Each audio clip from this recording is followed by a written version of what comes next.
It's not on the agenda? Okay. Last Friday, we had a graduation of a new group of police officers. I asked each of the police officers, the new police officers, if they were going to give out a little badge today in recognition of somebody who recommended that they become a police officer or gave them support in being a police officer, who would they give it to? And the responses were just wonderful. One of the officers was homeless for years, befriended by a police officer, and wound up becoming a LAPD officer. Others got the initial push from a father, mostly a mother, from a friend, from a neighbor, and had all kinds of support. A couple, you'll hear the other stories, but we welcomed them, we congratulated them, we asked them, we wished them well, and it was a very moving and warm situation. Today, I also would like to introduce our new commissioner, Cynthia McLean-Hill, and what I'd like you to do is just sort of tell us about yourself a little bit, and just sort of introduce yourself during your comments so people can get a little bit of a feel for why you're here and who you are, and I know you, but before that, any other comments? No, simply to welcome our new co-commissioner, Cynthia McLean-Hill, and she, who I know has a tremendous amount of experience with civic engagement and public service, and I look forward to working with you. Cynthia McLean-Hill has a tremendous amount of experience in public service, and I look forward to working with you. Cynthia, welcome. Commissioner, welcome. Different. Thank you, Steve, and thank you for an opportunity to very briefly introduce myself. Why I'm here, that's a very big and existential question that I'm not sure that I can answer, although this morning I did give a little thought as to who I am, in large part because I was quite overcome by the responsibility and the extraordinary confidence that the people who've placed me here have put in me. So who I am Maxine Horton's daughter. My mother was born in Oak Grove, Louisiana. Your sister is here? My sister is here, as is my daughter. She went Stand up, you guys. They like to stay low-key. She attended segregated schools in Louisiana. Wow. And made it her mission in life. I was born on her 19th birthday. She made it her mission in life to ensure that every opportunity denied her was available to me. And I am Harvey McLean's daughter. And he enlisted in the Navy at 17, got his GED in the Navy, served his country for 22 years, and like my mother, made it his mission to ensure that every opportunity that was denied him was available to me. I come to this place with a profound appreciation for the tremendous struggle, sacrifice, and incredible reconciliation that makes us who we are, that makes me who I am. And I am just profoundly grateful for the opportunity to make a contribution to a city that I absolutely love, and to be on a board with each and every one of you, and to work with the community of Los Angeles writ large, and to support the thousands and thousands of men and women who every day commit themselves to keeping us safe. Thank you, Cynthia. Next. Okay. Item number 1, consent agenda items. We have comment card on. There's no item. Come on Mr. up. Hayes, it's not an agenda item. Oh, it's not an agenda. There are no comments on this. Okay. But if you guys have them, we should have them. Okay. Mr. Hayes, we'll give you Mr. time. McLean, Public commission. you currently see how this commission functions. The Ralph M. Brown Act requires that any item they're discussing must be agendized. They've had commission comments on the agenda dozens and dozens of times. None of the current commissioners can claim they have no knowledge of the fact that when they make comments, the public is entitled to make comments. Okay? But they didn't do that. Whether they're trying to shield you, protect you, or just violate the law, I have no idea. That's not my concern. Okay, Mr. Hayes, thank you, sir. My concern is the fact that the lawyer lets them do that. Now, you're an attorney, I understand. I can appreciate that. You're in the midst of other attorneys. But that's the problem. Attorneys teach their clients how to get away with things, how to violate the law. That's what this guy's doing. But let me get to my comment. You and I once met when you were on the Community Redevelopment Agency many, many years ago. And I was arrested there for speaking one time by James Wood, made the LA Times, a whole lot of things. But let me just ask you to do one thing. Mr. Tepak, the executive director, has in his possession 2 pieces of information I provided to him. One is about the fact that when you're arrested, taken to jail, you can make phone calls. 3 phone calls. Lawyer. The only speaker that I'm going to allow on this, so you guys might as well just sit down. Period. Period. You can make No, a sir. phone call Period. to your relative, Period. Might as well a sit down. lawyer, whatever. But that must be posted at the jail. Yeah. But it's not. Just sit down.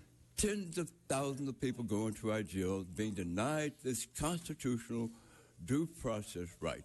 Would you investigate that? Would you go to the jail and get Penal Code Section 851.5 and see whether the jails comport with having that? That's all I ask. But that's your final and most important test. Can you protect the rights of hundreds of thousands of persons who are arrested by the LAPD every single year? Okay, let the record reflect, Mr. Hayes, that that was my call to allow you to give the speech, and I wasn't obligated to. In fact, the city attorney recommended that I not. That's okay, but you got your speech, so you can sit down. Thank you. Okay, let's go. Consent items. Item 1A, we have 2 speaker cards. We have the Red Chief Hunt and Mr. Herman. And this is relative to the donation of travel expenses valued at $5,660. This is what's wrong with. Hold on for a sec. I'll let you start. Are there any other comments on any of the others? We have Mr. Herman on B, C, and D. Okay. A, go ahead. This is what's wrong. Fucking donations are getting involved with public comment.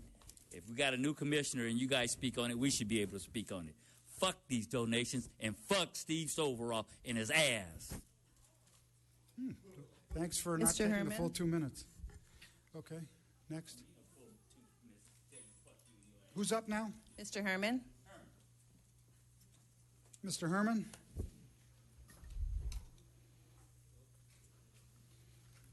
Steve-O, it's me, Mr. B.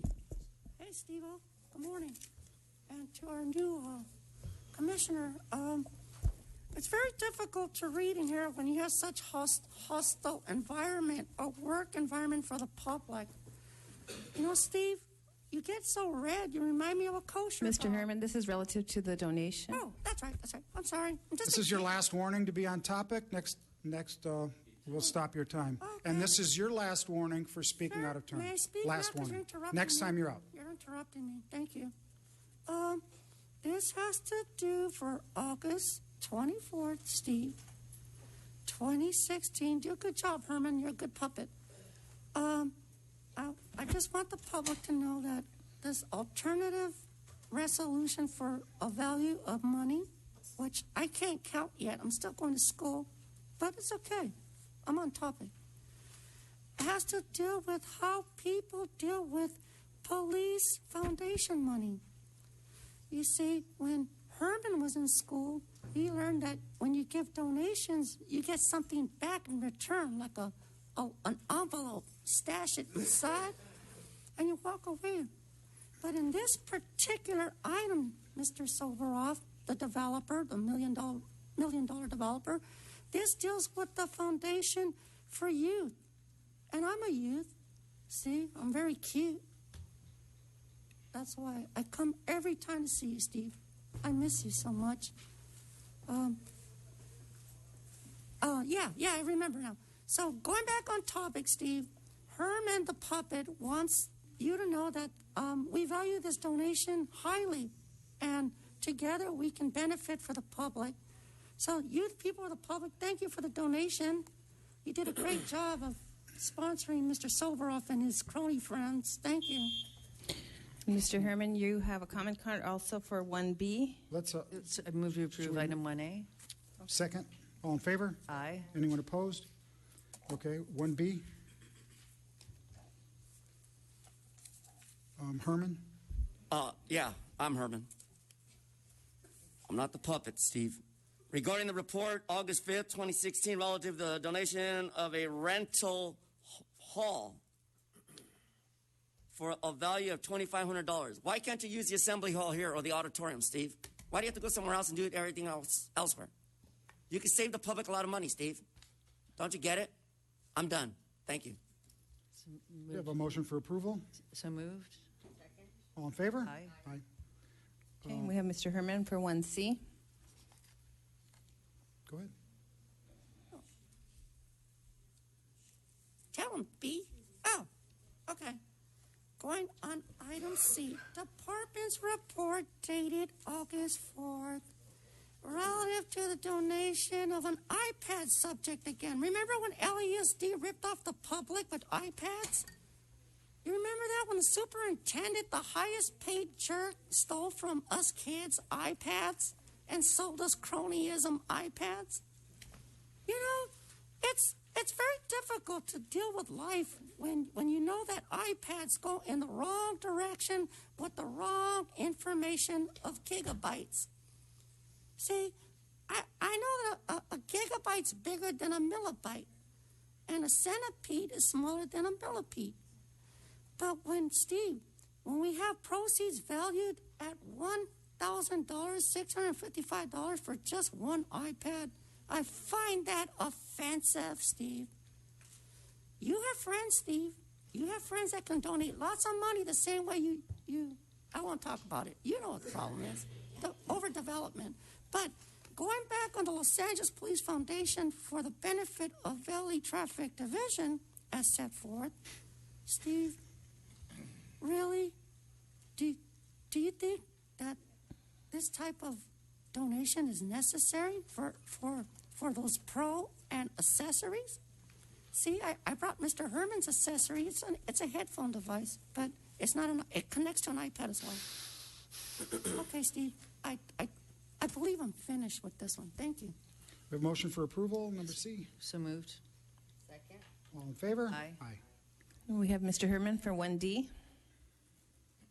Now, regarding item D, you already know that on August 4th, 2016, under a closed session, there was a donation for a breakfast item valued at $12,000, 500 donations, Steve. That's a hell of a kosher dog. From the Los Angeles Police Foundation. How many times, Steve, are we going to continue to accept these donations without Mr. T. Fank stepping in and questioning whether or not it's accounted for?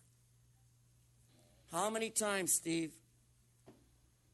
See, Steve, you don't look us in the eye, hombre a hombre, because you know that the benefit for the Los Angeles Police Department doesn't benefit the rank and file. Mr. Moore will concur. Now that the new commissioner is aware of all the back pay for our officers of rank and file, maybe she's going to step up and talk to Garcetti and say to Garcetti, Stay on topic, last warning. why are we accepting foundation money for $12,000 for breakfast items? Why can't we have officers of rank and file paid $12,000 benefit bonus payments for breakfasts with their families on vacation? See, now the Police Foundation is working in the interests of all officers of our team. And that team is the Board of Police Department, otherwise known as the Continuous Improvement, which you lack, Mr. Sobra. But on topic again, I want to say, go ahead, Mr. B, talk to them. I want to say thank you for the Foundation of Police. He's not a speaker. Okay, you're finished. I'm Thanks. a puppet. Yeah. I You can didn't speak. sign the card. We do for have you. one more comment card, sir. Next. We have Wayne Spindler on 1D. Spindler?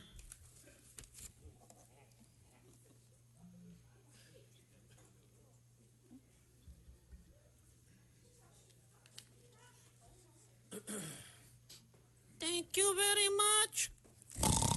Now we get to item. Holy shit! $12,500 for breakfast. Breakfast at McDonald's for $12,500. What kind of goddamn write-off rip-off is this? $12,500 for a McMuffin with cheese? For a sausage biscuit? 12,500 sausage biscuits? That's enough fucking food to feed an army. Oh, but that's right, you're forming an army, a platoon against the people. So, I don't believe this donation is correct. I think this is deeply disturbing, especially to me, because my family becomes the sausage patties for the burgers that you feed for $12,500, Steve. So, what are you taking them to breakfast? I know the answer for $12,500, Riviera Country Club. Thank you, Steve. You're going to take these kids to breakfast at Riviera Country Club. That is a nice place to eat. Back in the day, before I was a pig, before I was illegally arrested with my friends, I used to go to Riviera Country Club. My uncle was a member. And you know what they do, Steve? They sign for their breakfast. They don't give you a bill. They mail the bill to your accountant who pays it, and then you write a 20% tip. So please add 20% tip. Thank you, McDonald's and Riviera.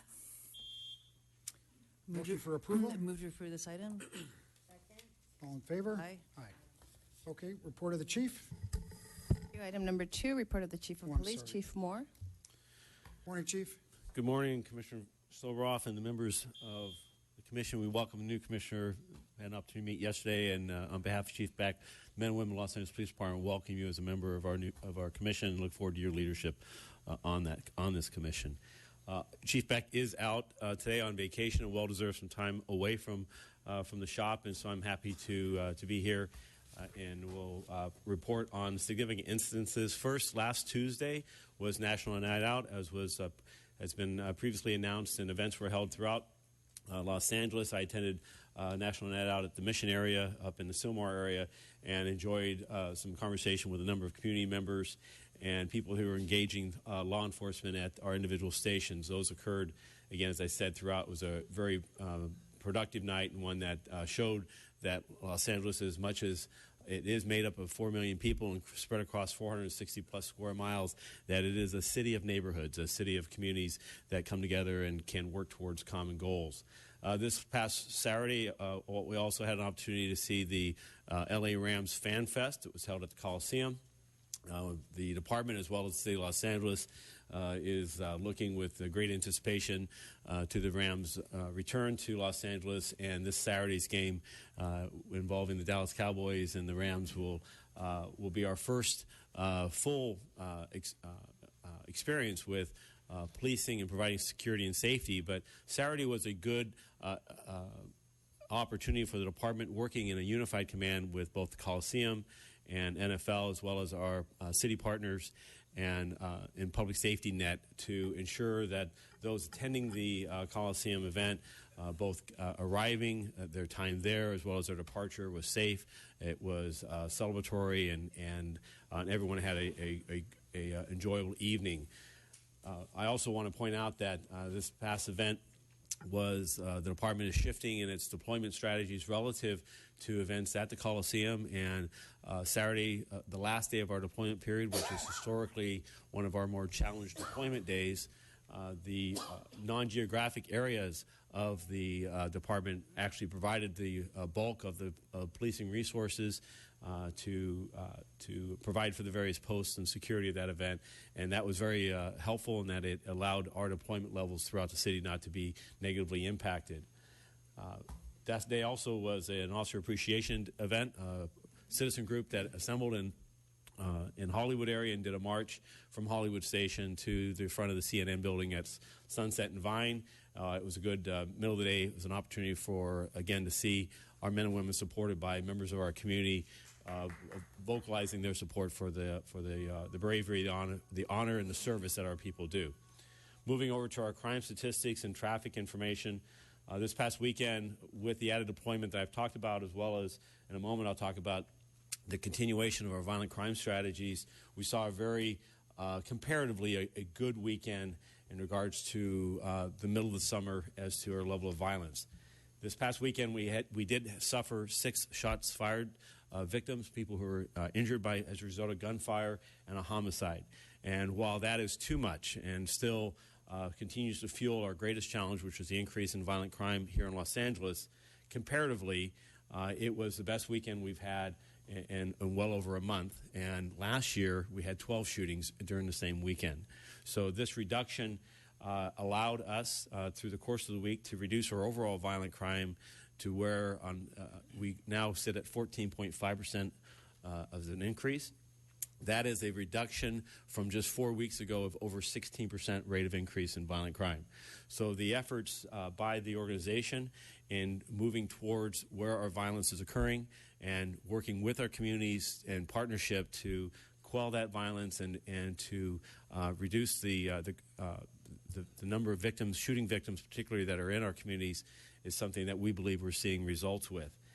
Our gang violence is still a major contributor to this, or we're up at 7.7% for a rate of increase on our gang violence.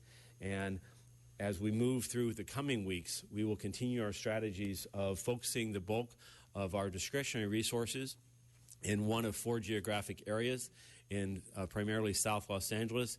Those 4 areas represent 39 square miles of the city's 460-plus square miles, but that also represents half of our shooting victims and half of our gun violence. And in those areas with this focus, we are seeing success in that more than 350 guns have been recovered off of the street this year to date from those areas. We believe that by impacting violence, particularly in those communities, that we can see an overall reduction and slowing of this increase in violent crime. So that continued focus in the coming weeks will be part of our program. Additionally, the department this year, and we've not done this in the time that I can recall, are dedicated added patrols in our geographic areas, particularly to suppress instances of violent crime, whether it be robberies, aggravated assaults, shooting violence. We are taking a set aside of resources, of hours of personnel's work, and in addition to our typical deployment, stacking on top of that added police resources. And the effort here is, rather than being reactionary, recognizing that July, August, and September are historically our busiest months for violence and the highest number of victims of shooting violence. This year, we want to pre-stage resources. We see this done in other agencies, particularly in the fire agencies, in regards to red flag conditions and predicting that emergencies will happen to mitigate the impact of that. And we're doing the same this year with our violence by added patrol resources. But on top of this, as has been said in the past, we're not going to arrest our way out of this. We're not going to enforce our way out of this. Our efforts with our communities, whether it be through the 32 Summer Night Lights programs, it be through our relationships with the Gang Reduction Youth Development Programs, through the Mayor's Office, sponsored by the Mayor's Office, to engage our communities, such as the Watts Gang Task Force, and the San Fernando Valley Coalition on Gangs and other such like-minded organizations working in partnerships for the community safety, we believe will hold the promise to see this reduction in violent crime where we sit today, to have that continue in the weeks ahead, and I look forward to reporting that as well as Chief Beck. Moving forward from our crime statistics into our traffic arena, this is an area that we're particularly challenged this year. As a reminder, our goals are regards to reduce serious hit-and-run felonies, so injuries and death, serious injuries and death resulting from hit-and-runs, similarly for motor vehicle versus pedestrians, and then finally bicyclists-involved hit-and-run or bicyclists-involved collisions involving death and serious injuries. And this is an area, as I said, we are substantially challenged. This year to date, we have 134 people, individuals that have suffered either death or serious injury as a result of a hit and run, and that is an increase from 110 last year and 104 2 years ago. Secondly, motor vehicle versus pedestrians, we have an increase from 215 last year. This again is serious injuries or death, to 258 this year. That's a 20% increase. So our traffic challenges are still before us. However, I'm heartened to say that in our bicyclist-involved collisions, and this is where a bicyclist involved with a motor vehicle, we have seen a reduction of 8% in the number of deaths or serious injuries as a result of a bicyclist collision.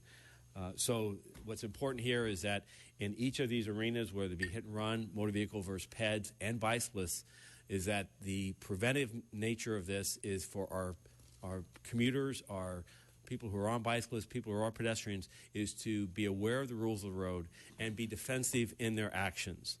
Many times the motorist is at fault, and the person suffering the injury or death is not at fault. But that does little regard for the family and the survivors, recognizing that some good preventive defensive measures would have prevented the matter in its entirety. And what I'm talking about here is walking outside of crosswalks or walking late at night in unlit areas. Our efforts with Vision Zero and with improving our traffic safety are important, and they have an enforcement posture, but so much more is needed on the education and improving the resilience of our citizenry in Los Angeles so that they are not a victim of a collision. Lastly, moving over to our sworn civilian personnel strengths. We, as we sit here today, we're at 9,880 sworn personnel. That includes 169 recruits in the academy. Additionally, we have 2,722 civilian personnel. We, this year, have a major initiative to improve our civilian staffing. We have 555 civilian vacancies. With that level of vacancies, we continue to have sworn personnel obligated and required to work in positions that an otherwise civilian would do, such as detention officers and some clerical administrative functions. So we look forward to this year reducing that number of civilian vacancies so we can have more line personnel out in the field. We are encouraged, though, because we have 410 volunteers, whether it be a level 1, 2, or 3 police reserve, and those men and women are helping us each day and augmenting our services by working the streets as twice a citizen. Lastly, 284 specialist volunteers are critical to us, as well as our 60 chaplains as counselors. And I'll close by saying that this week we have 2 of our behavioral science service section psychologists that are in Dallas assisting that agency as they continue to unwind from the horrific events of the attack on that department and the loss of those officers. And those survivors are very much in need of support and services, and the department is proud and happy that we can help them by sending some of our resources to assist them. And that concludes my report, Mr. Vice President. Thank you, Chief. Questions, anyone? No. Thank you, sir. Do we have any comments? We have 12 public comment cards. The first 4, the Red Chief Hunt, Ebony Fay, Paula Miner, and Prentice Jenkins. Okay, so Hunt isn't here. No, he's here. Oh, he is? Mr. Hunt. Yeah, you were first, but go ahead. I'm first? Yeah, go ahead. Okay. Hi. Welcome. Thank you. This is my first time even attending a commission meeting, and I just want to say that growing up here, I really have always had, always in my life personally, really awesome dealings with the police. Y'all haven't been necessary for many things, but when you were, I always received exemplary service. I also was a child in school when I watched my city burn because of the actions of some rogue police officers who were not, in my opinion, and apparently the opinion of many people, were not adequately brought to any type of a reconciliation or recompense or restoration regarding their actions with Mr. Martin King. What disturbs me about that is that Daryl Gates, who was the chief at that time, is apparently the idol of, or an exemplar for the current chief. That disturbs me because I've watched, and I've lived all over the world at this point, right? But I've watched how law enforcement has reacted and responded to its citizens. What I'm saying is that there's just this disparate treatment that genuinely disturbs me. As a person who is law-abiding, who does work in the community, who does work, bridge-building work, and works with police officers, I've passed my security background check, all of those things. I'm terrified to go certain places with my boyfriend because I don't want to be harassed by somebody. I don't know if I should look at a cop, look away. And it's just this feeling that there's this ominous presence, kind of like the aliens from Independence Day or like the folks from War of the Worlds, and this shouldn't be that. LA is a really wonderful place. So I am here with Black Lives Matter, and I do believe that Chief Beck should step down or be fired. Thank you. Thank you. Next. Mr. Hunt. The Red Chief Hunt. Not only should Chief Beck step down, a lot of you old motherfuckers up here should step down too. Let's start with Steve Sovoroff. You're a statistic. Stay on topic? I am. Okay. I am on topic. This is a report of the chief? Yeah, I'm doing a report of the chief. You are a statistic, in my opinion. I can't have an opinion?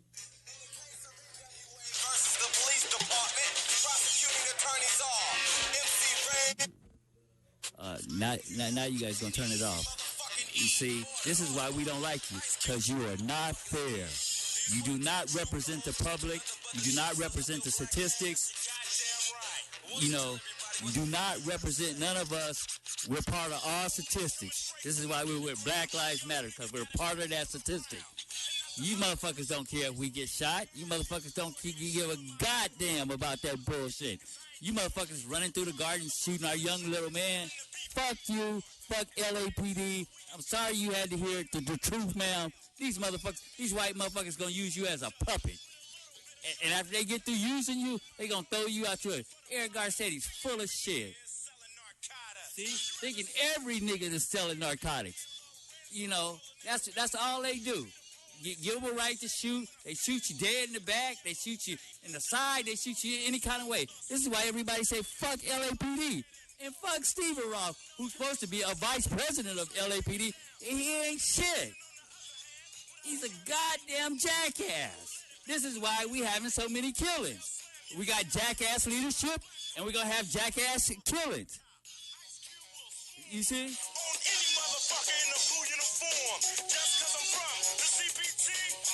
Fuck LAPD. Now, is that part of the statistics? When y'all shoot motherfuckers in the back? When motherfuckers come up dead in your jail? Fuck you. Paula Miner. Paula Miner. Who's next? Paula Miner, followed by Prentice Jenkins. Mr. Tsumi, I'm a human rights activist, and I oppose all these killings by the LAPD. This is Kayu The size Tsumi. of LAPD is too large. The larger LAPD gets, the more black and brown youth are killed.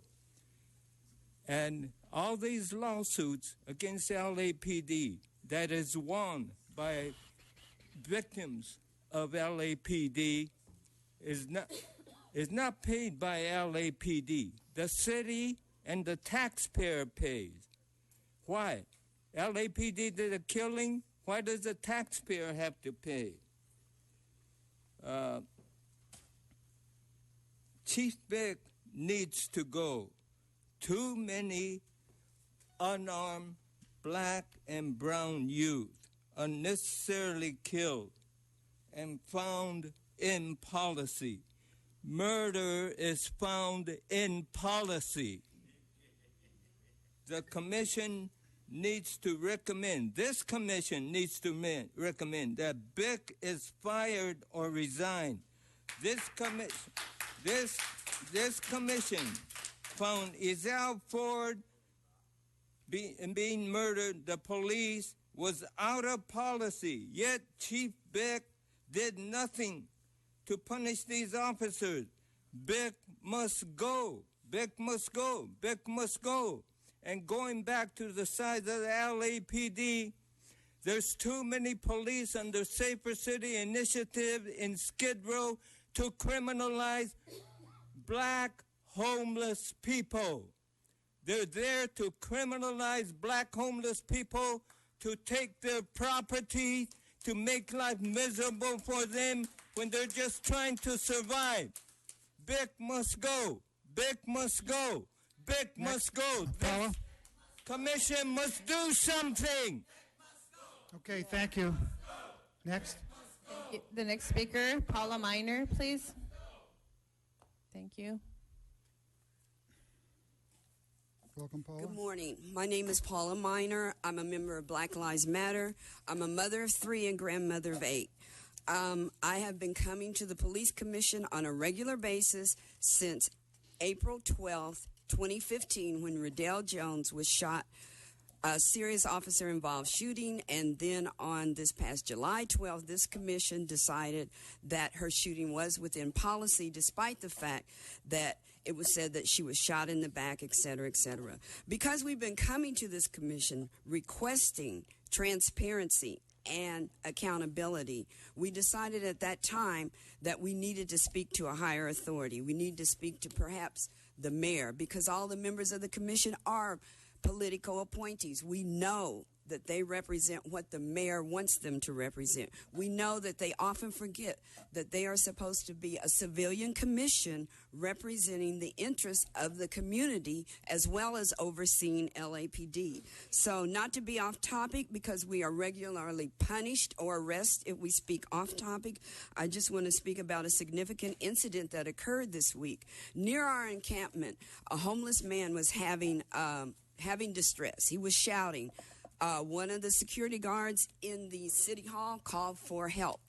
3 police cars arrived. 6 police officers jumped out. One opened his trunk and pulled out his shotgun to handle the situation of a homeless man crying and screaming. Again, just a few months ago, we talked about de-escalation in this commission.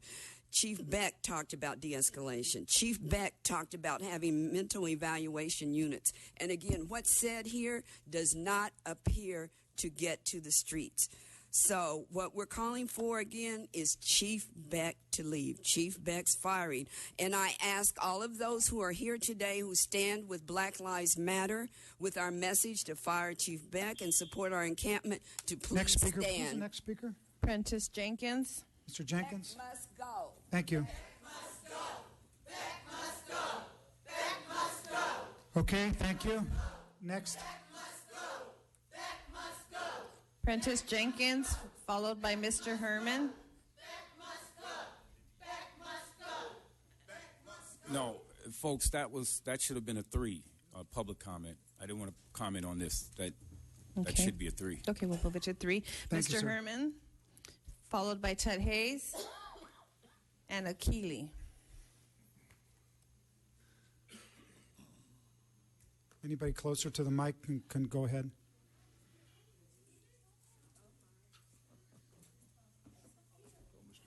Mr. Hayes, go ahead, sir. Chief Moore, I'm certainly aware of the fact you're not familiar with all penal codes just because you're a police officer. But there's one penal code that all of us should become familiar with. It's called Penal Code Section 150. What it does is makes you obligated to become a police officer. If an officer says that you should be enlisted to go into a barricaded building with suspects with machine guns, you're obligated by the law to follow that command. Penal Code Section 150. But you don't have any guns. You have no training. You're just an innocent civilian who's obligated by the law of the state of California to obey Penal Code Section 150. Now, it's interesting because when you research that penal code, you find that the police demanded that a man go into a barricaded place where there were gangsters with submachine guns. Needless to say, he was killed. The reason it became a case law was because his wife simply wanted to get insurance money for him. But no, you're not a cop. We can't insure you. You get no money. You bury him at your own expense. Look up Penal Code 150 and ask yourself, are you a dedicated police officer willing to go out there and protect the public? Or are you just going to be a pawn because the law says you can? What that does, I think, once you analyze Penal Code 150, is recognize that, wait a minute, police officers suffer no greater hazard than we do as civilians. And we don't even ask to do the job. We're not compensated. We're not mercenaries.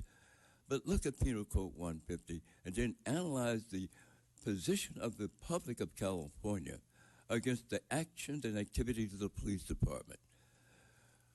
Thank you. Thank you, sir. Mr. Herman? Yeah, I'm the puppet. I'm gonna speak. You know, if you read a book called Titus, it's just a book, and it says Titus chapter 1 verse 2. And you know this, Mr. Moore. You know this, Mr. Moore. It says, God who cannot lie. But every day, the chief of police Beck, I tell him, and I say to him, fire Chief Beck, fire Chief Beck. But incidentally, the liar doesn't want to show up to our meetings anymore to face the public of Black Lives Matter. So you see, Steve, you're a part of the machine. The machine of us puppets who are controlled.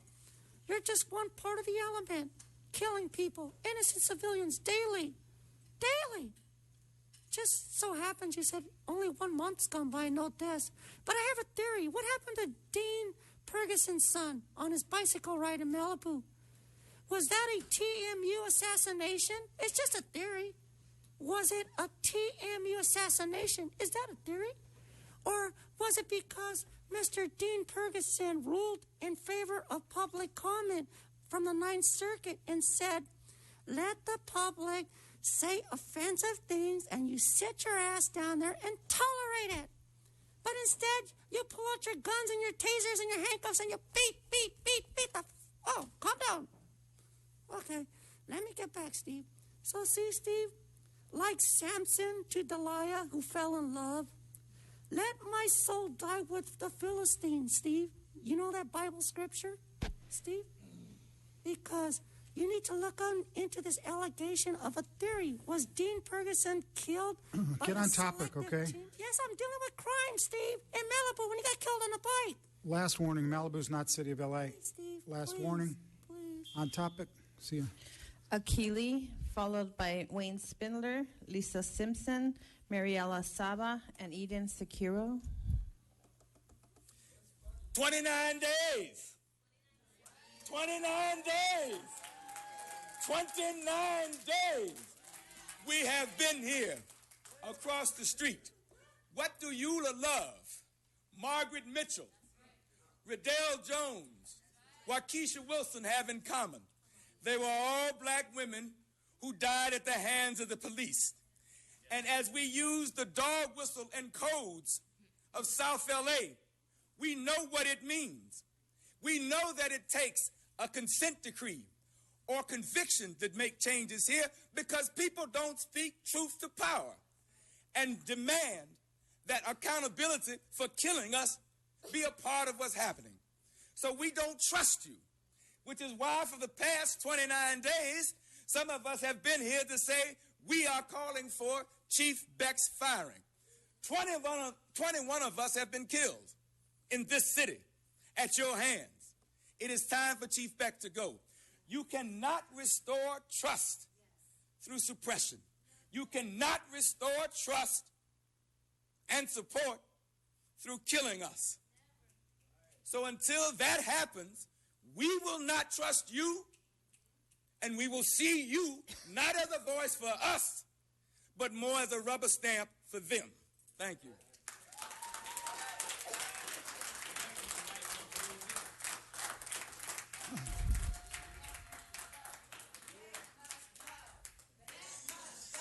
Thank I'm you, going to ask Mr. for Spindler. quiet. Last warning. I'm going to I'll clear the room. Last warning.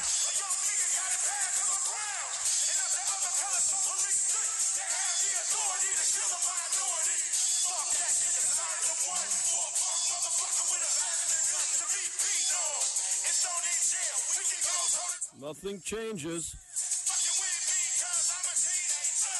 Same police report every week.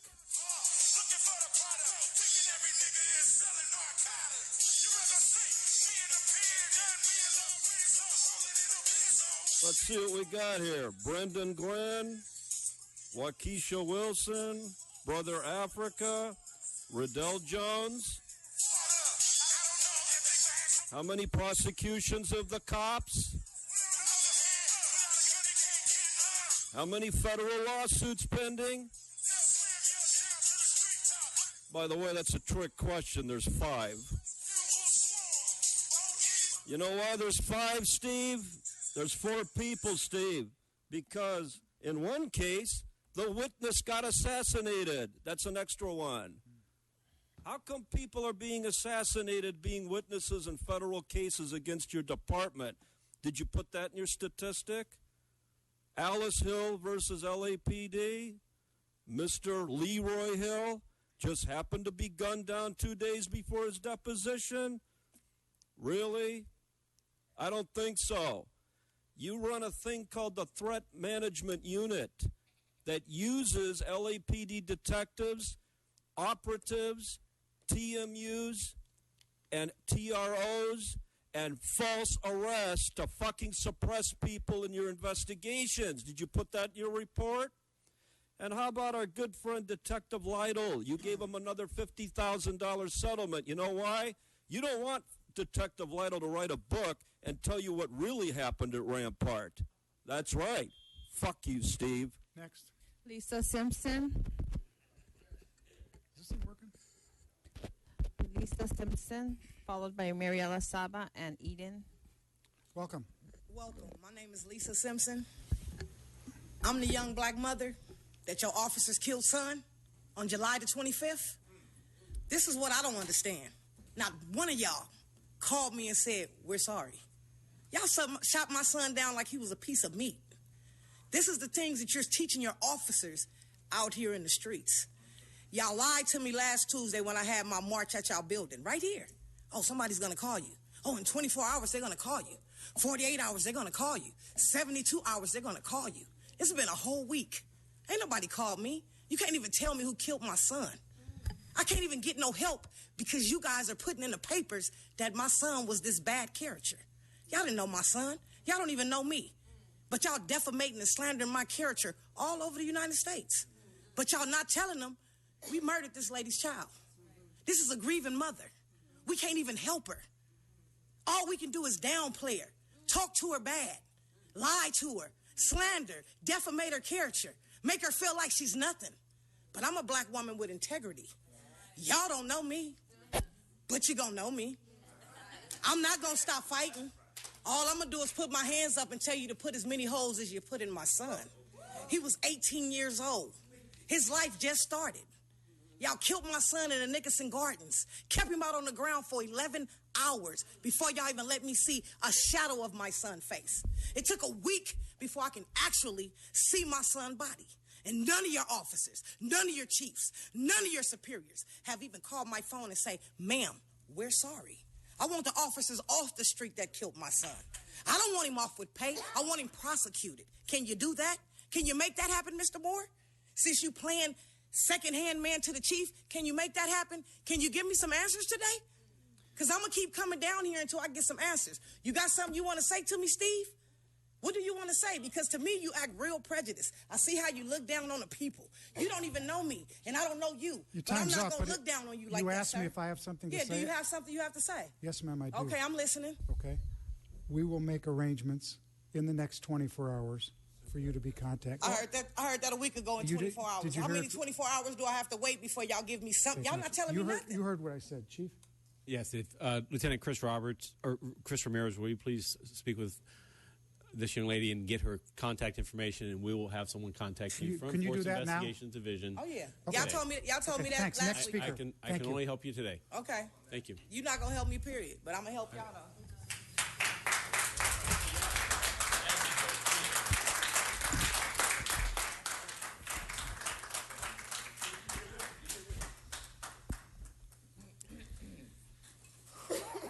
Okay. Hello, good morning, community. I want to acknowledge what was just expressed. She's one family of so many who are grieving and have not received justice. And I want to acknowledge that we are in a big show in this room right now, and Sobroff just played a part. We're in Los Angeles. We're in LAPD headquarters. There's a lot of show happening right here, right now, and I could see how they're playing it to you, sister. My name is Mariela Saba. We will be meeting and building in hopes to fire Chief Beck, first and foremost, one of the first immediate steps that can make some shifts and chipping at this system happen. Necessary steps, so one of too many. There's a couple infiltrators in the room that I want to acknowledge. There's two right over there. They wear KKK caps, and only LAPD police department would allow such a thing because KKK is part of the roots of this department. So that kind of imagery is allowed. There's another white brother with long hair right in the back too. He's one of them, and I can identify a couple more as well. They took up a whole lot of space throughout the space, and they will continue to take a lot of space throughout. They try to mix up with a lot of us who have been organizing on the ground for years and who care deeply about ourselves, our love, our community. And we're here because we have a whole lot of love. It takes a lot of sacrifice to be here. I don't come here every Tuesday because it's not good for any of our health. And I warn you around your health, and we'll be checking on folks' health, of course. Resignation helps everybody get better in this department. Resign, and you will get better.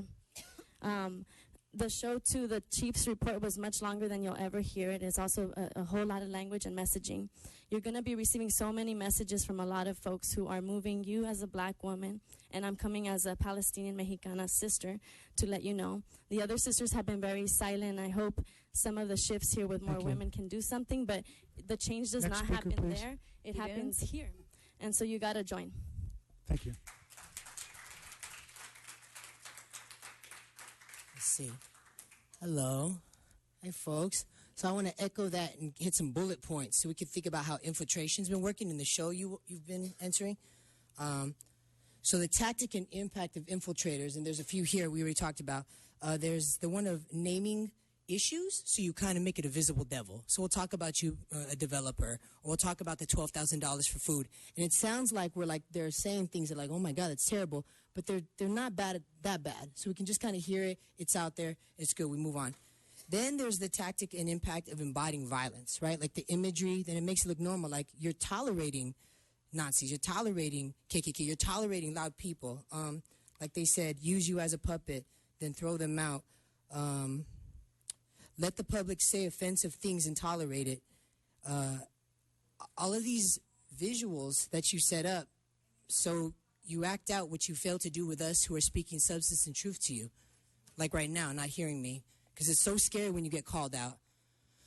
We know about Bunchy Carter and John Huggins and being murdered by the CIA infiltrating Karanga's crew against the Panthers. We know about a lot of academics and folks who have records getting paid off, so then they come into our community and they make us look so dirty, so nasty, so offensive, so disgusting.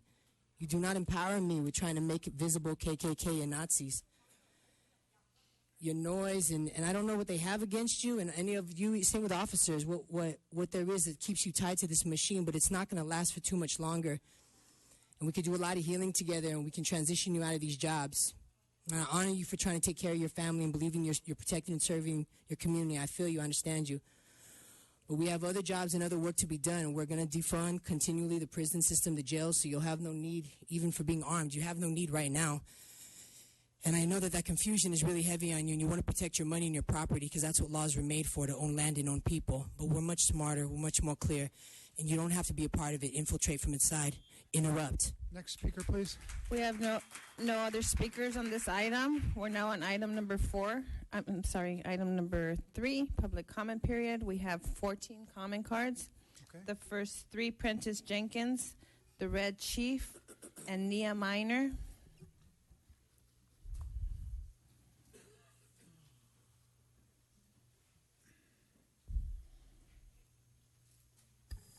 Prentice Jenkins, published the City Life newsletter, activist since 1991. Good morning, board.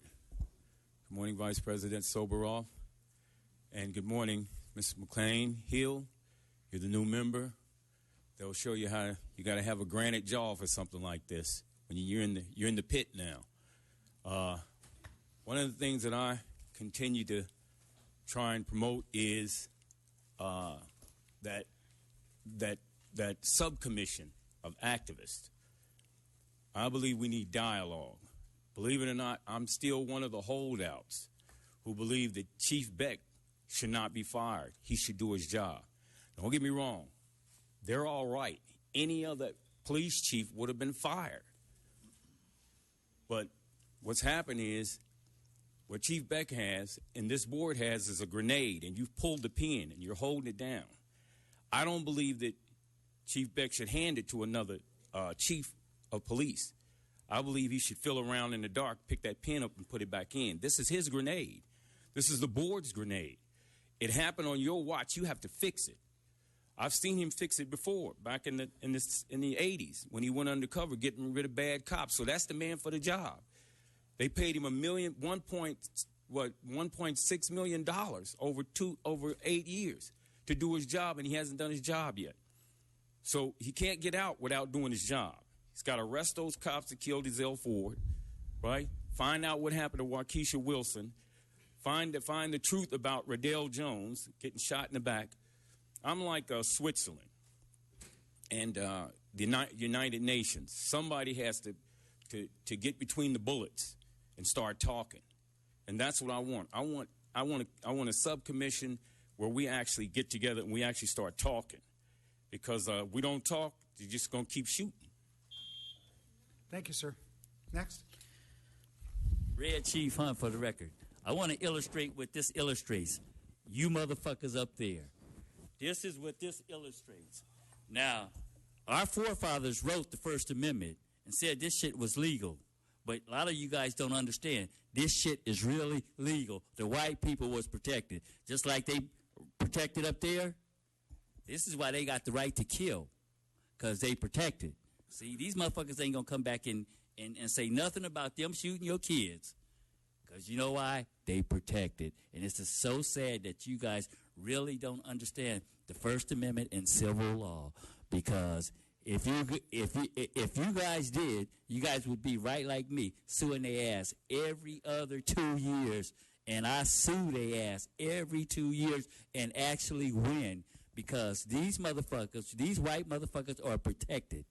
And if it wasn't for federal lawsuits, and if it wasn't for Rodney King getting beaten, and if it wasn't for people to stand up to say that shit never happened, because if it wasn't on tape, these white people would have never said it happened. They moved the trial out to white man's land. They said it never happened. The federal court said that shit happened. Bill Clinton and them said that shit happened. He got his ass whooped and hit 100 and something times. But when you act white, that shit never happens. And this is on the record. They burned down the city of Los Angeles. So all you motherfuckers that's up there that's acting white, that don't want to be up there to represent what's wrong when you shoot a motherfucker in the back, that's wrong. When you shoot a motherfucker with handcuffs, that's wrong. Just like the lady said, when your child come up dead in jail, that's wrong. I ain't never heard nobody coming up dead in jail. You know why? Because white motherfuckers can get away with anything.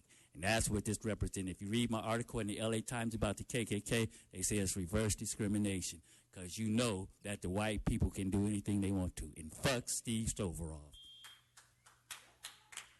Nia Minor, followed by Mr. Herman, Ted Hayes, and Jamie Garcia. Welcome.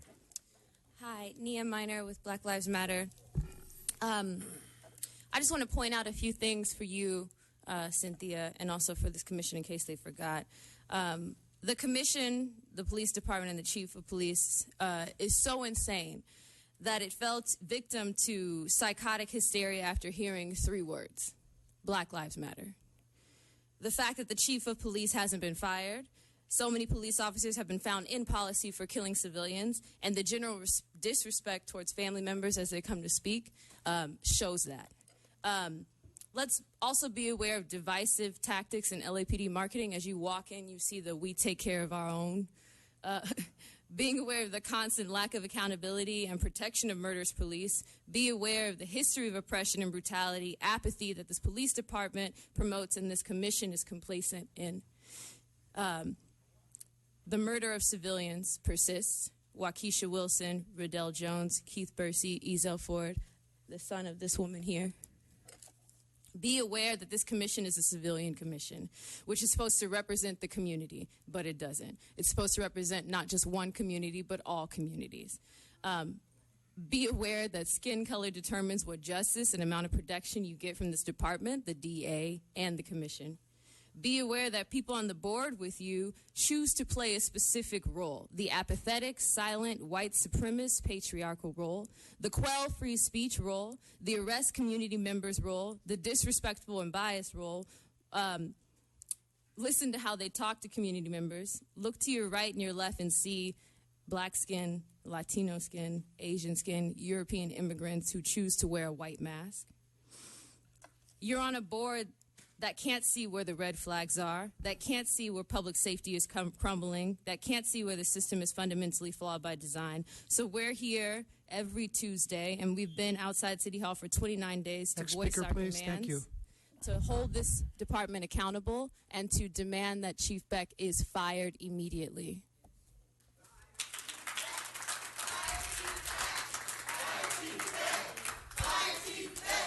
Start the clock.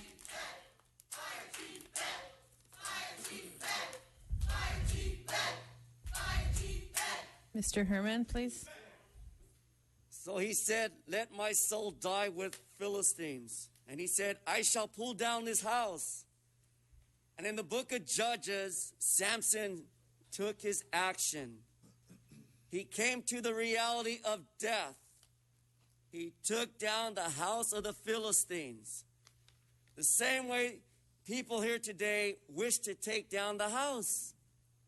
They're tired of Uncle Tom's. 42 U.S.C. 1983. Article 2, section blank, blank, blank. 54954.3C. Stevie. Because Steve, under the mask is another mask. Men with masks who have presentation of representation. Because we come out to voice an opinion. And that opinion has nothing to do with race. It has to do with lives, humanity, insanity, Steve, like yours. Look at your red head. Why are you so upset? Why are you so upset, Steve? And I'll tell you why. Because you don't like the ridicule of your constituents. You don't like the recall of what they have to say to you about the lives you took because you were a part of it. The same way the Philistines brought crimes against humanity, and God said, "I shall punish you dumbasses with one man who's blind." Herman.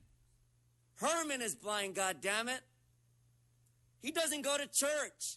No need, Steve, because I'm pulling the house down to die with the rest of you. It's sad, isn't it? Very sad. The trooper steps up the game. And now I have Miss Cynthia's attention, and thank you for all you do. Ted Hayes, followed by Jamie Garcia and Eden Jacinto. Mr. Hayes. Thank you. It's been said that knowledge is power. That's certainly not true. I think most of us have been here when we've had meetings where there were comments from the commission and were agendized. But only I was the one who stood up and said, I have a card on that. I wish to speak on it. Now, that was at great risk. I could have been arrested, could have been abused, could have been damaged because I'm asserting my rights. Don't do that. Don't do what I do, people. It's dangerous. They will kill you. Now, here's some knowledge for you. This is California Government Code Section 125.25. In any case in which a person dies while in the custody of any law enforcement agency or while in custody of a local state correctional facility, the law enforcement agency in charge of the correctional facility shall report in writing to the Attorney General within 10 days. Within 10 days. It must be in writing, a report. More knowledge. These writings are public records. That means that whatever they report about an in-custody death is not only required by state law, you have a right to see it. It's a record for you. But you've been told by this commission it's going to take 10 months to investigate Miss Wilson's death. 10 months. The law gives them 10 days to put it down and allow you and everyone else to see it, but that's 10 months. Now, Ms. Hill, when you go to the police station, Metropolitan Detention Center, you'll see telephones in some cells. They're there with a card. Ask yourself, could anyone hang themselves with that card, that telephone cord? Thanks, Mr. Hayes. Jamie Garcia.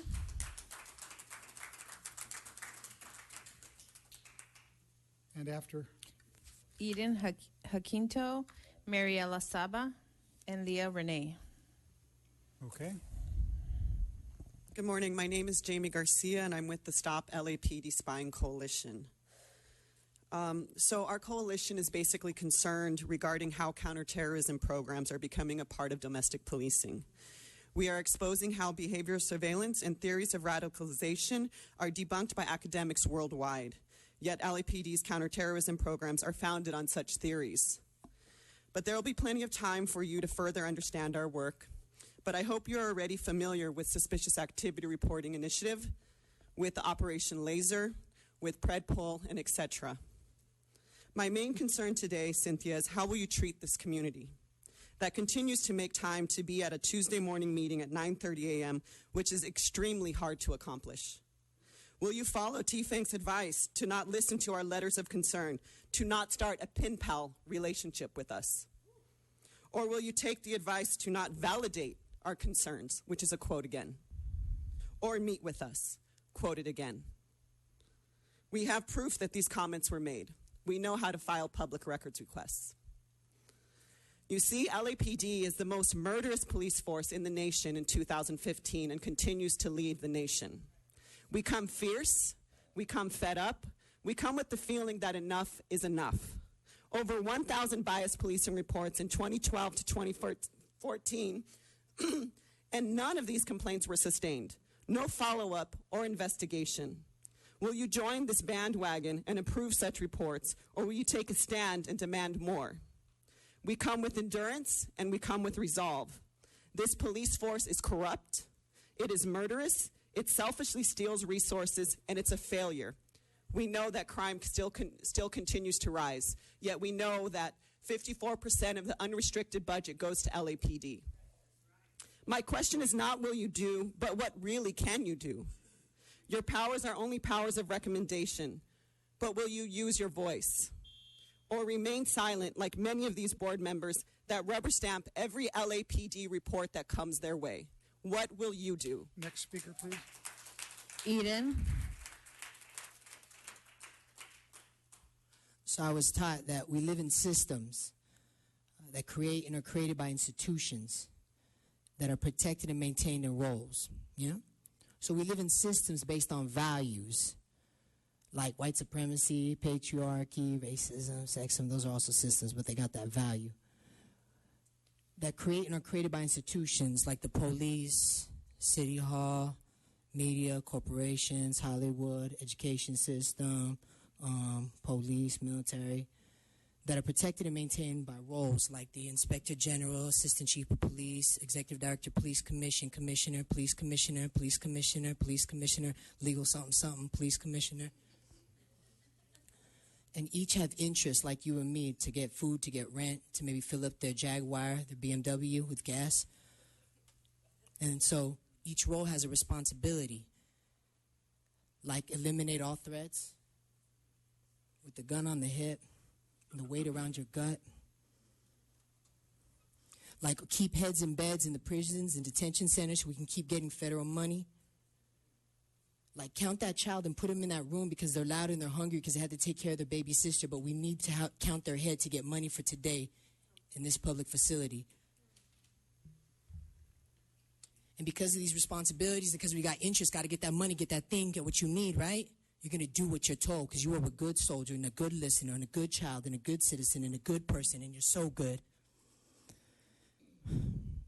So, dear family, as you enter this violent, ugly space and you have your responsibilities and your interests, let them not deteriorate your interactions because you need us and we need you. En la quech. And same message for all of you. You are my other me. When you're ill and laughing about your players, your actors who won't acknowledge that they're infiltrators, when you're ill, I'm ill. And I'm all about getting well. So you will too. Thank you.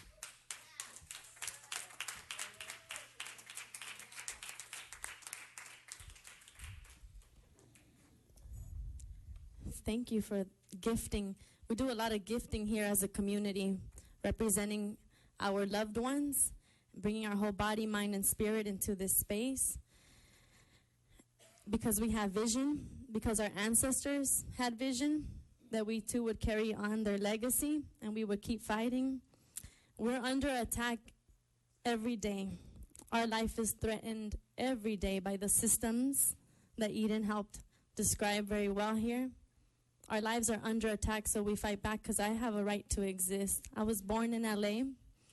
I have a right to exist. You have a right to exist. Your son has a right to exist. And they take that for granted, and they take that from us. And it's so painful. It's so painful. So here we bring the pain to spill it out here so you can see it.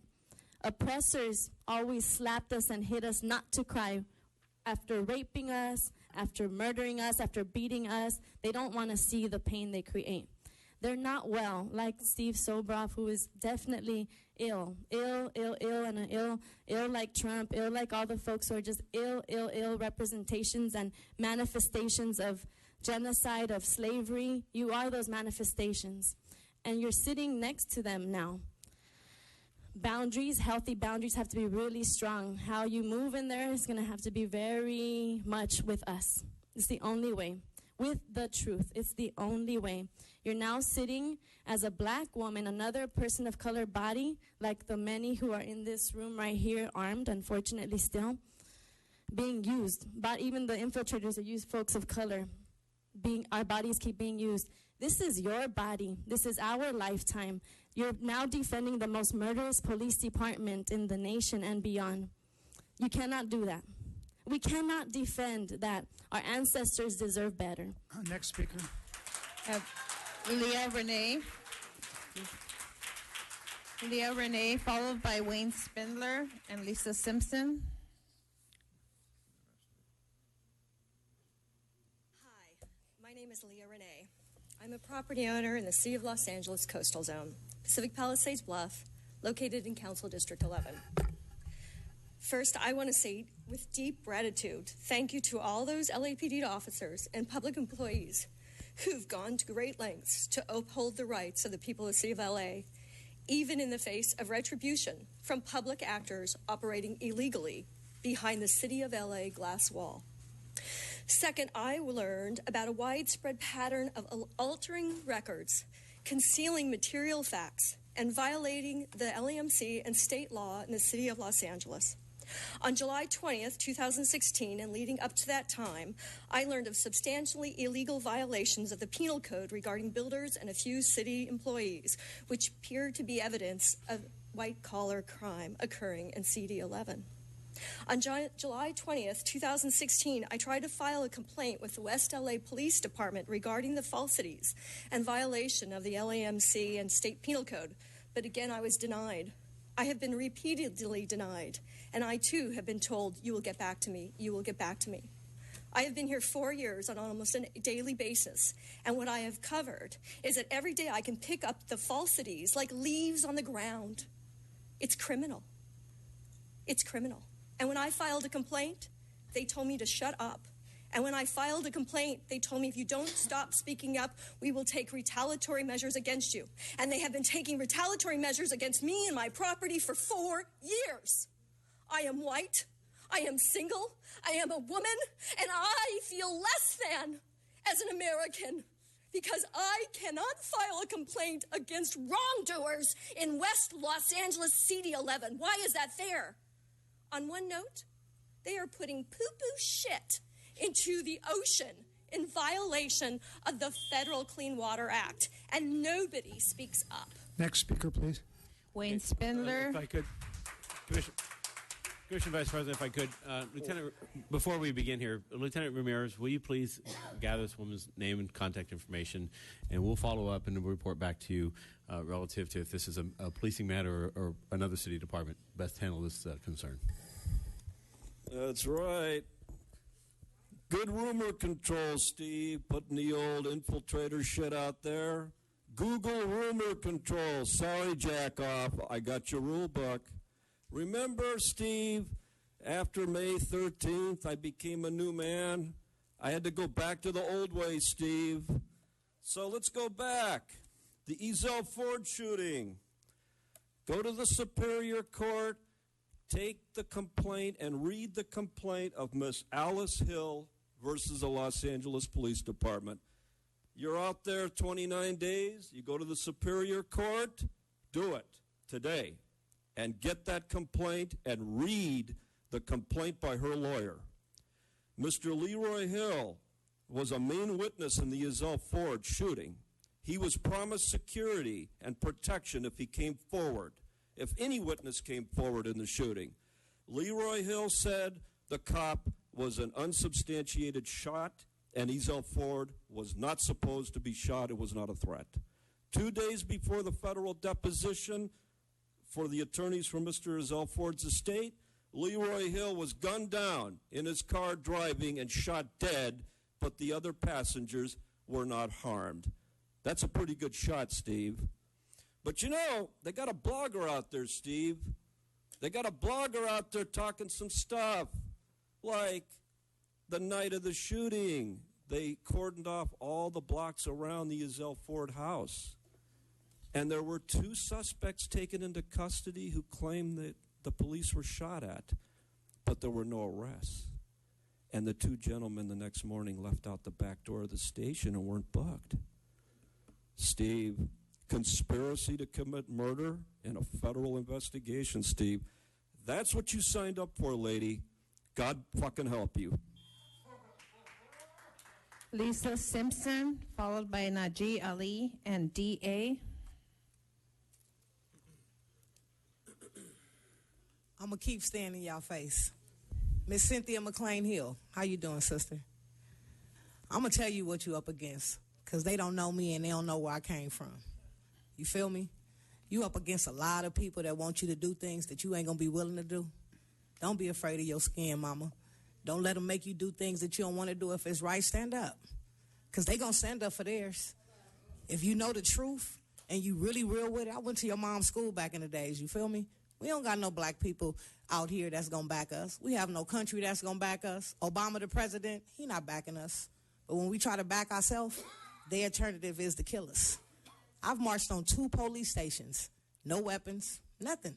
Just my voice, my opinion. I have to speak for my child. They had 1 million cops out there. When I was down here last Tuesday, they got a little cop that worked for them right now. She was out there telling her sergeant, oh, I can take them all. I'll take all of them. How many of them? It's 25 of them? Sarge, let me get them. Wow, for real? You really feel like you could take 25 people? You can't. You can't. It's sad. They don't communicate. There's no communication with the police in the community. When I was a kid, they used to give out baseball cards. What happened to the baseball cards? They're not giving out baseball cards now. They're giving out bullets. multiple bullets. You feel me? It's sad. It's sad because this is democracy. Y'all talk about LA, y'all want it to be a special place and all that. Well, then you got to get these special cops off the force then. Because y'all hiring all these killers. That psychological test y'all give them, I can pass that with my eyes closed. Y'all teach them how to pass it. Y'all got a lot of dangerous people out here on the streets, and y'all think it's the community when it's y'all. It's really y'all, and it's sad. It's really sad how y'all police officers out here just killing people. Killing kids. They don't care. They kill anybody. And guess what y'all do? Pat them on the back and say, good job, sir. Kill 5 tomorrow. You'll get another medal. Y'all got to get it together. For real. And you, Mr. Steve, I don't even know how you lasted this long, player. Because you show racism, just the way you look at people. You feel me? It's like you have no compassion for people. Like you're not a compassionate person. You got to be able, the type of person to be able to listen to people. You got to be an analyst, you feel me? Because it's 2 sides to every story. Your side, their side, and then it's the truth. And you got to stop being so biased, you feel me? You got to just look at it, the issue and the situation at hand, and do your IROC on your issue. You got to be able to look at both sides because your officers are not always right, sir. They not. I don't know you, so I can't judge you. You feel me? Thank you, But Ms. just the Simpson. looks Your that you time's give to up. people, let me know that you have no compassion for people, sir. You looking at these people like they're belittled, like you're belittling them, like you're just Your time is up. Thank you for your comments. and then you don't even want to hear. You always just say thank you for your comments, and you have nothing, no type of rebuttal to say. Well, you know what? Maybe I am being a little bit too abruptly towards the people. I could be a little lenient, but you won't say that. You know why? Because you don't even like yourself. So how can you like any of these people? Next. Good morning, commissioners. My name is Najee Ali, Morning, a sir. longtime activist. And as I walk into the room, I came down here specifically to thank Commissioner Cynthia McClain Hill for your willing to serve. As I look around this room, Tut Hayes, I think he's been down here the longest for over 20 years.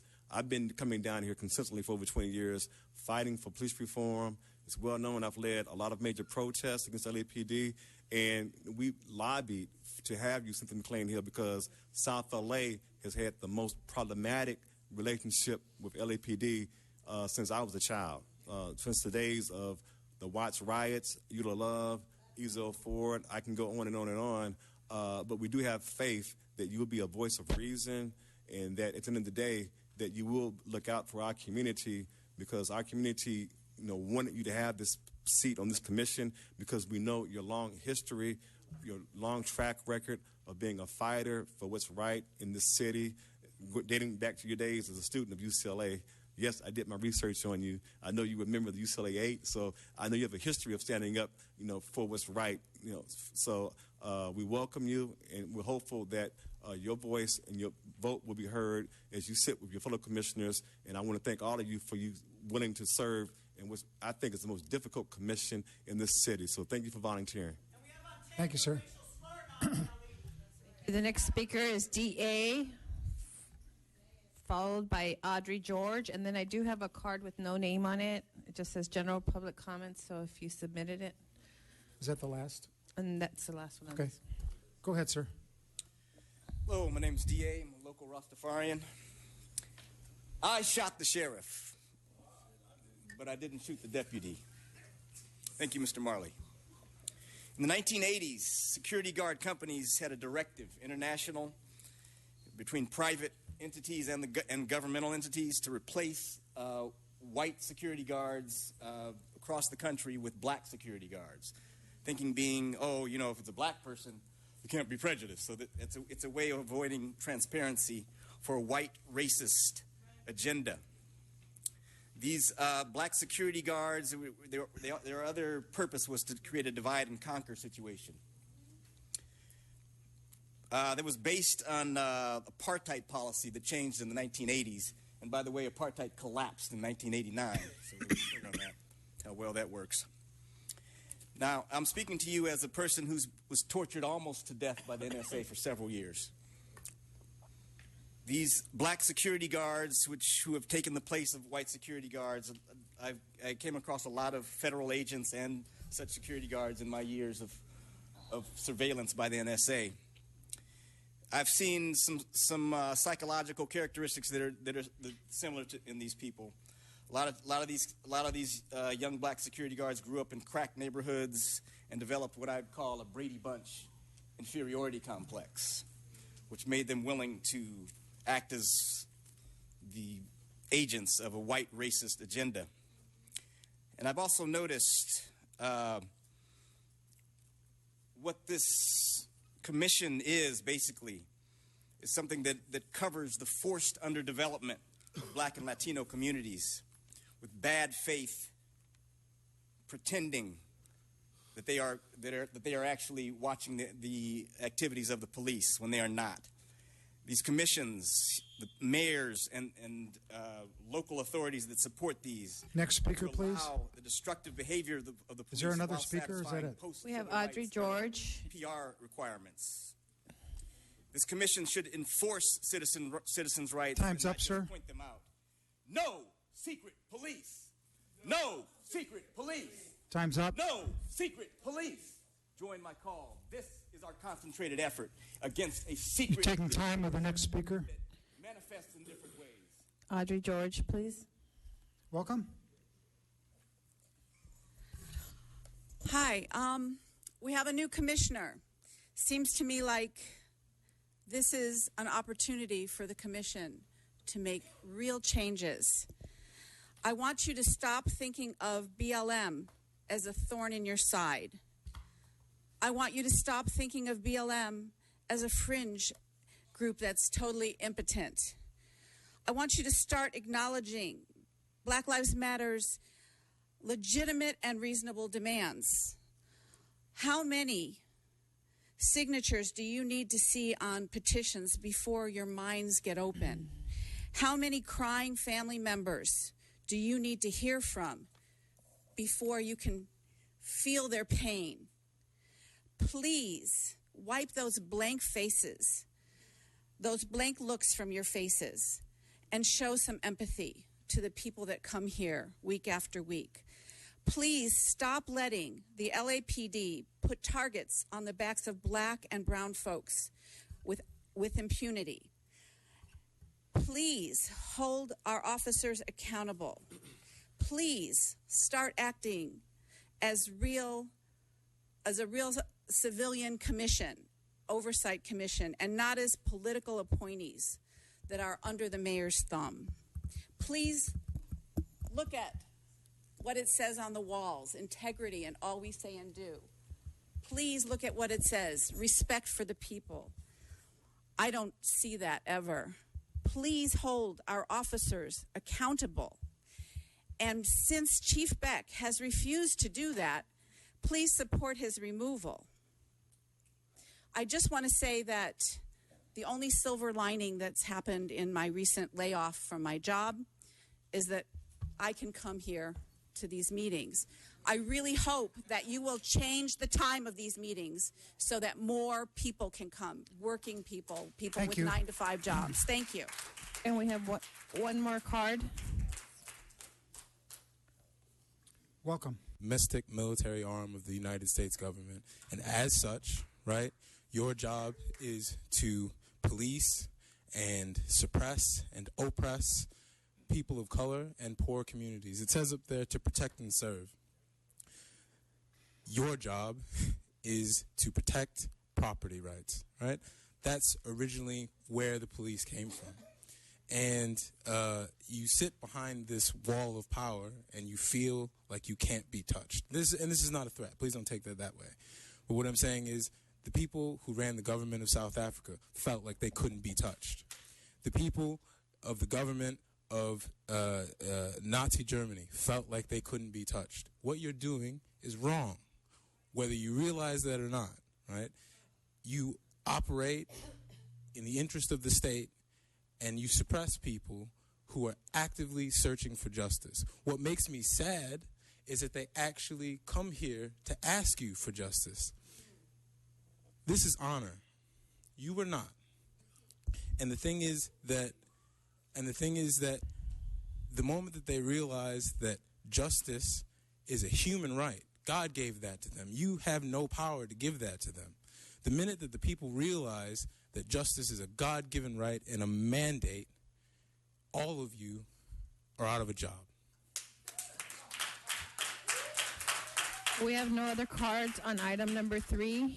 We're now on item number 4, closed session items. We have 4 cards. We have the Red Chief, we have Mr. Herman, Wayne Spindler, and Ted Hayes. Excuse me. I'm sorry. Commissioner. Thank you.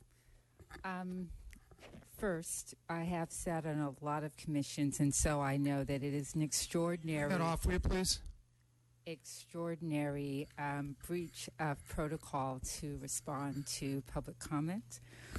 And so, because it's my first meeting, I'm going to use a personal privilege in that regard and beg the indulgence of my commissioners and say to the general public this won't be happening again. But the last speaker, and trust me, I've heard you all, and I could in ways provide a direct response to each of you, but the last speaker really does compel me to speak.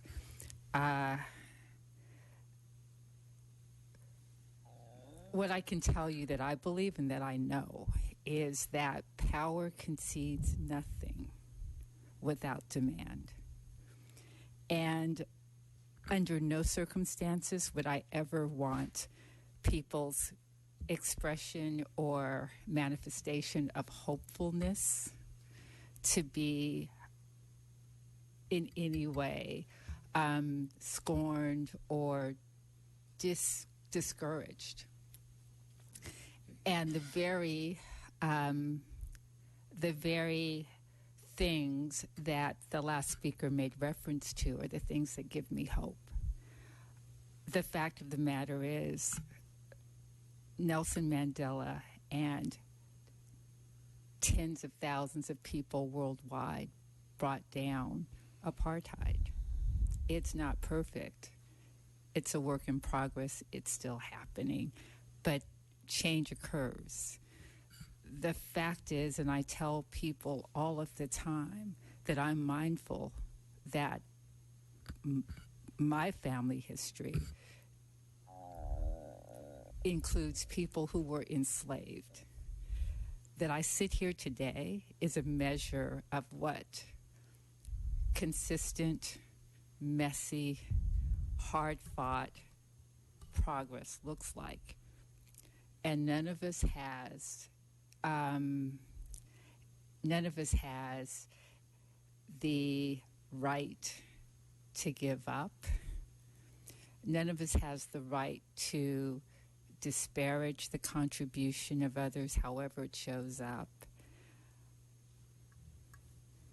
And finally, the value that I choose to hold tight to is the value or the expression of the values that were put forward at the point of the founding of our very imperfect nation. And it isn't about oppression, and it isn't about systems designed to oppress, but it's about freedom and liberty and justice. And it wasn't perfect, and it's not perfect. And none of us are, and no institution is. So I look forward to hearing from and working with every single stakeholder in this city and this department that we have to be able to believe in to make additional continued progress. And it just is what it is. It just is what it is. All of us are called upon at every point in time to make a contribution to forward motion. So thank you for being here. And again, hope is what allows progress to move forward. Can't lose it. And just as a personal point, shout out to the speaker who made reference to the incident at UCLA. I did pick that up. I am a Bruin. I know the history, and I'd be interested in having a conversation with you about that at some point. Thank you. Do we have a speaker up? We have 4 speakers for item number 4. We have the Red Chief, Mr. Herman, Mr. Spindler, and Ted Hayes.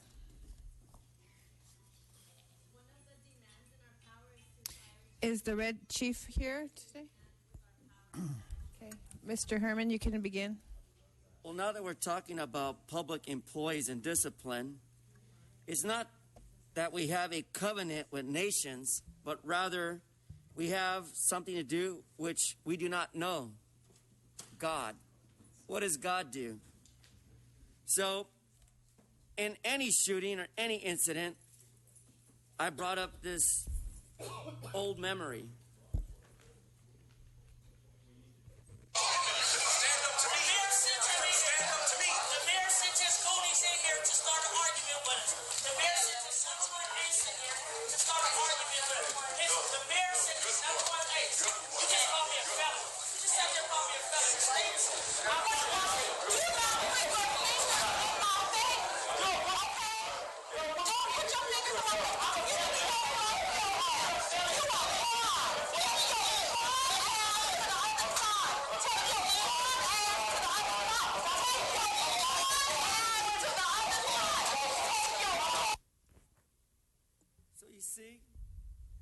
Even among the LAPD, such discipline comes upon those of your citizens.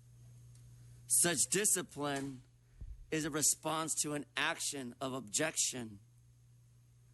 So when people object, they're not objecting because they're upset. They're objecting because they're very upset. And so with all harsh words and all reality of what's on their mind based on everyone's opinion, that's the reason of the action. So when it comes to this hearing for this officer involved shooting, follow the letter of the law and have some decency.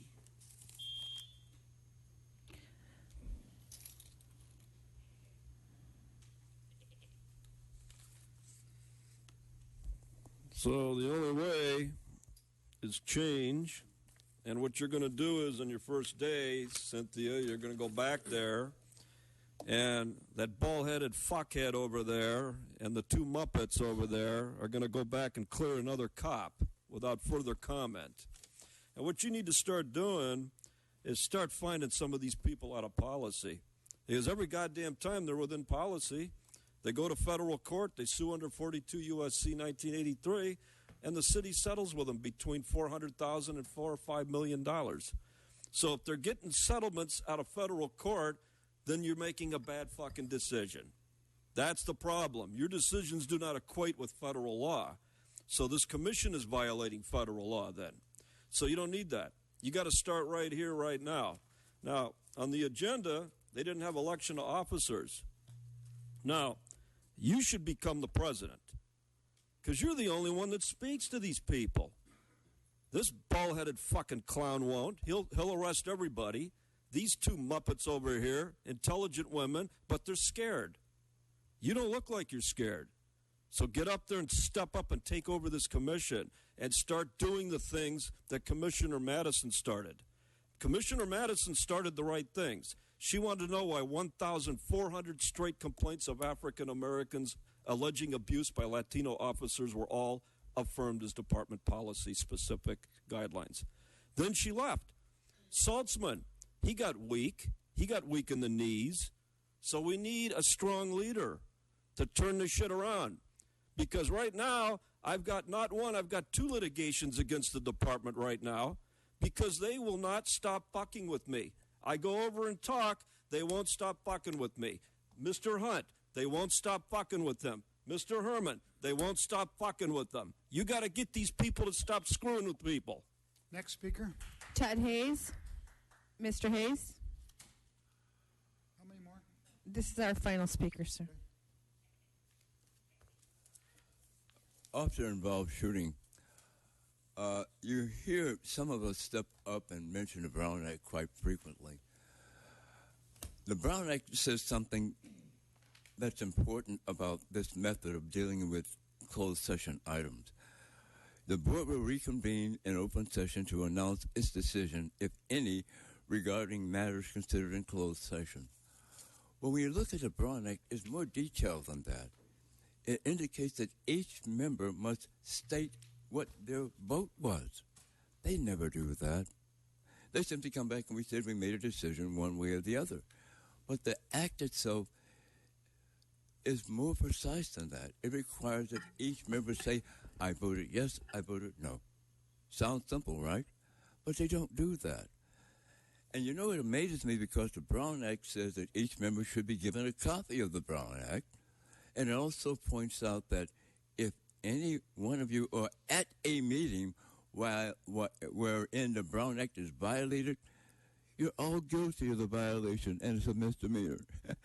I have to smile about that because nobody seems to be concerned about that fact, except the public who, like I say, knowledge, but it's not important because the law enforcement people violate the law, meaning it goes nowhere.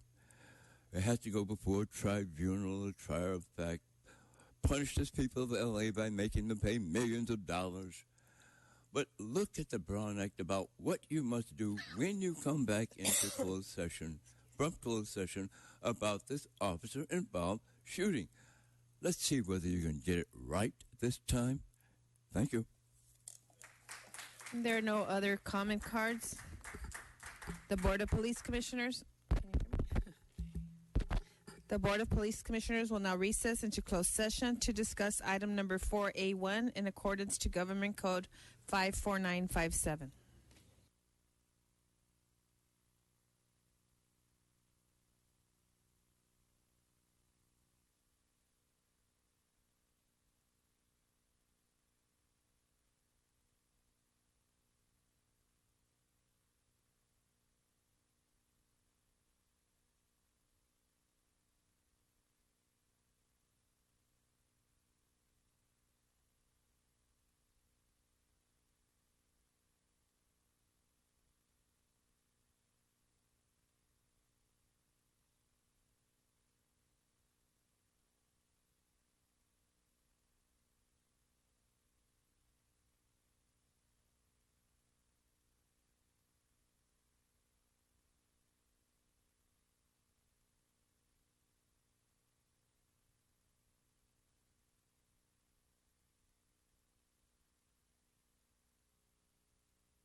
The Board of Police Commissioners has concluded its work in closed session. We are back in open session. In closed session, item number 4A1 was discussed and the Chief's recommendations were unanimously adopted. Mr. Vice President, is there a motion to adjourn? So moved. Second. All in favor? Aye. Meeting adjourned. Thank you.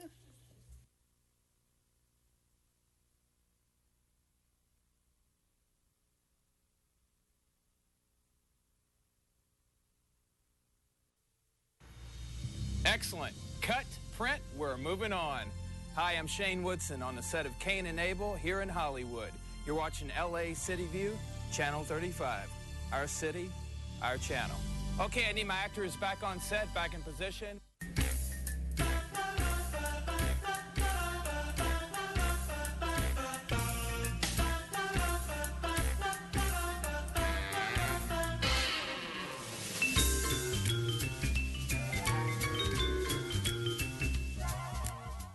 This is a famous